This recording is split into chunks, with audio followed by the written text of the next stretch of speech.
ஒரு 2 நாளுக்கு முன்னாடி மகாராஜான்னு ஒரு போஸ்ட் பார்த்திருப்பீங்க, 100 நாள் போஸ்ட். ரொம்ப நாளைக்கு அப்புறம் 100 நாள் போஸ்ட் பார்த்திருப்பீங்க. அவங்க கூட தூங்கல. எவ்வளவு பெரிய வெற்றின்னு உங்களுக்கு தெரியும்.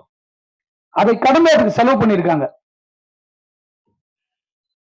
ஆனா பாம்பேல இருந்து ஒரு ஹீரோயினி அவங்களை வந்து டிக்கெட் போட்ட உடனே அவங்க டீமோடு வந்து இந்த படத்தை வாழ்த்தணும்னு சொல்லி சொல்லி இங்க வந்து சத்யாவுடைய ரிலீஸ் முன்னாடியே வந்து நிற்கும் போது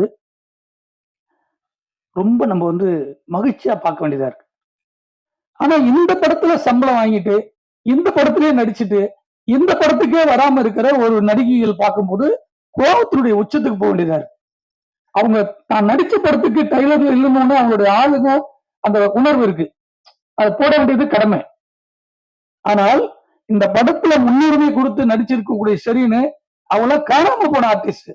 அப்படி காணாம போன ஒரு ஆர்டிஸ்ட் கூப்பிட்டு வந்து நடிக்க வச்சு எவ்வளவு பெரிய டைரக்டர்.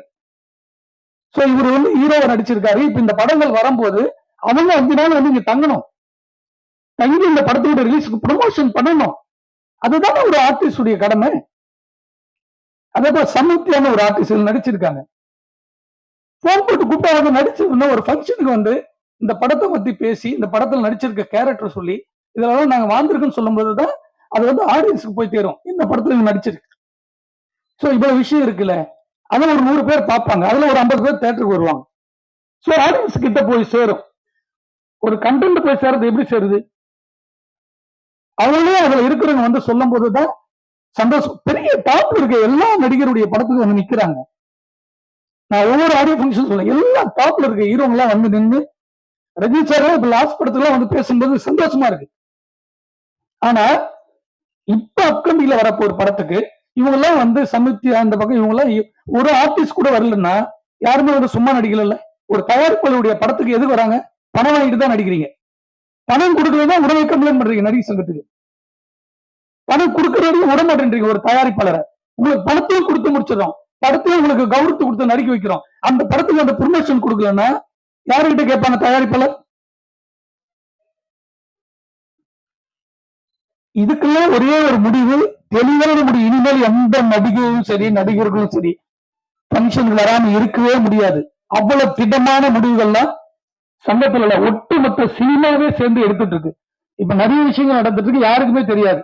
திடமான முடிவு, அந்த படத்தில் நடிச்சா வரணும்.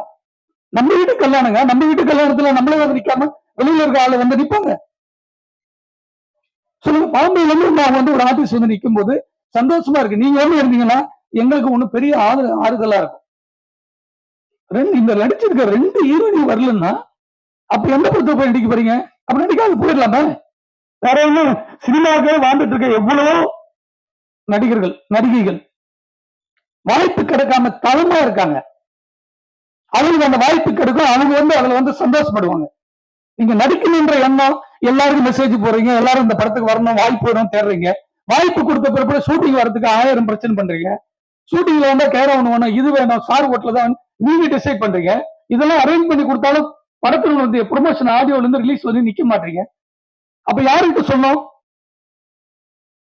உங்களுக்கே அக்கல் இல்லாத சினிமால நீங்க எதுக்கு நடிக்க வரீங்க? அப்போ சினிமான்றது ஒரு பொக்கிஷம். கலையை நேசிச்சு வாங்க. இந்த படத்துல எதுக்கு சுமந்து ஓடுறாரு? இவ்வளவு படங்கள் போட்டிக்கு முன்னாடி நீங்க தில்ராஜா வந்து நிக்குதுன்னா அந்த படத்தை பார்க்கும்போது சாங்ல அவ்வளவு அழகா இருக்கு. இதுக்கெல்லாம் ஒரு திடமான முடிவை தயாரிப்பாளர் சங்கம் அண்ணா இருக்காரு ராஜண்ணன், அவர் நிறைய விஷயத்த எல்லாத்தையும் பேசுறாரு ஓப்பனா. ஒவ்வொரு படத்துக்கும் நிக்கிறார், சின்ன படத்துக்கு அவர் எதிர்பார்த்தா வந்து நிக்கிறாரு. அவர் நிம்மதியா வீட்டுல இருக்கலாம், தூங்கிட்டு இருக்கலாம். எதுக்கு வராரு? சினிமாவை இந்த கலையை நேசிச்சு நேசிச்சு இந்த சினிமா தான் நம்மளுக்கு சோறு போடுன்ற ஒரு ஆதங்கமும் அன்பும் இங்க வந்து நிக்கிறாரு. வெங்கடேஸ்வர் தெரியும், அவர் கொடுக்காத இட்டா எவ்வளவு இட்டு கொடுத்திருக்காரு. அவரு படத்திலேயே நீங்க வந்து நிக்க மாட்டீங்கன்னா அப்ப வேற எந்த படத்துல நிப்பீங்க? ஒரு புது படத்தினுடைய டைரக்டர் படத்துல நீங்க எப்படி வந்து நிப்பீங்க? தமிழ் சினிமாவில மட்டும்தான் தயாரிப்பாளர்கள் வந்து யாரும் கேட்க மாட்டாங்கன்ற ஒரு தைரியத்திலேயே சுத்துறாங்க.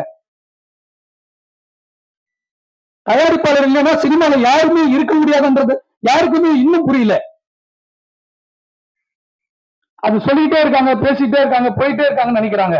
எல்லாத்துக்கும் ஒரே முடிதான். ஒரு ஸ்ட்ரைக்ல ஒரு லட்சம் பேர் சாப்பாடு இல்லாம அழைவாங்க சினிமால. அந்த சூழ்நிலை உருவாக்கிட்டு இருக்கு சினிமாவுக்கு.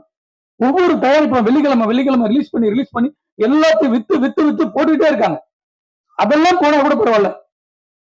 அந்த படம் ரிலீஸ் போது ஒட்டுமொத்த இண்டஸ்ட்ரி அதில் நடிச்சிருக்க டெக்னீஷியன் தான் வந்து நிற்கும் போது ஸ்டேஜ்ல அந்த படத்துக்கு வந்து ஒரு ஹாப்பியா இருக்கும். நான் விட்டுட்டேன் 2 கோடி 3 கோடி போனா பரவாயில்ல, என்னுடைய படத்துக்கான ஆறுதலான அங்க நிக்கணும்ல. ஒரு 20 நாள் 30 நாள் 40 நாள் கால் ஷீட் நடிக்கிறீங்க. ஒரு ஒரு 1/2 மணி நேரம் 2 மணி நேரம் ஒரு ஆடியோ ஃபங்க்ஷன், ஒரு 10 சேனலுக்கு என்ட்ரி கொடுத்து இந்த படத்தை பத்தி நான் அந்த கேரக்டர் பண்ணி நடிக்கும் போது தான் அது வந்து ஹாப்பியா இருக்கும். கடவுள் வந்து எல்லாருக்குமே 50 கோடி 1 கோடி 100 கோடி 200 கோடி பிடிச்சு கொடுக்கல நடிக்கிறது, அவங்களுடைய ஹார்ட் ஒர்க்ல தான் கொடுக்குது. நீங்க இந்த படத்துல நடிக்கிறீங்க, நடித்தா மட்டும் பத்தாது, அதுல இருந்து நிக்கணும், உங்களுடைய கடமை. அது ஒரு 4-5 ஹீரோனிங்க 4-5 பெரிய நடிகர்கள் இருக்காங்க, அவங்க எல்லாம் ஃபங்க்ஷன் வரக்கூடாது. இந்த ஃபார்முலா சில ஆளு எடுத்துட்டாங்க இப்போ. ஏன்னா கேட்கறதுக்கு ஆள் இல்லை, தமிழ் சினிமா ப்ரொடியூசருக்கு. நயன்தாரா சொந்தமா படம் எடுத்தா அவங்க போய் ஸ்டேஜில் நிக்கிறாங்க, ஒரு ப்ரொடியூசர் எடுக்கிட்ட வந்து சொல்றாங்க பாக்கலாம், வரதே கிடையாது. என் தயாரிப்பு ரோட்ல பெத்து விட்டு வச்சிருக்காங்க ஒவ்வொரு தயாரிப்புலையும். எல்லாத்தையும் வித்துட்டு படம் எடுக்கிறோம், எல்லாத்தையும் வித்துட்டு இந்த படத்துல வராதுன்னு தெரிஞ்சோம் ஒரு படத்தை கொண்டு போய் ஒரு கலைஞனை சினிமாவை கொண்டு போய் வெளியில சேர்க்கும் போது மக்கள் மத்தியில அந்த ஆறுதல் கூட இல்லைன்னா அந்த சினிமா யாரு காப்பாத்துறது? இது ஒரு கூட்டு குடும்பம் சினிமா. அந்த கூட்டு குடும்பத்துக்கான கூட்டம் நம்ம இருந்தாதான் பெரிய வெற்றி படங்களை கொடுக்க முடியும்.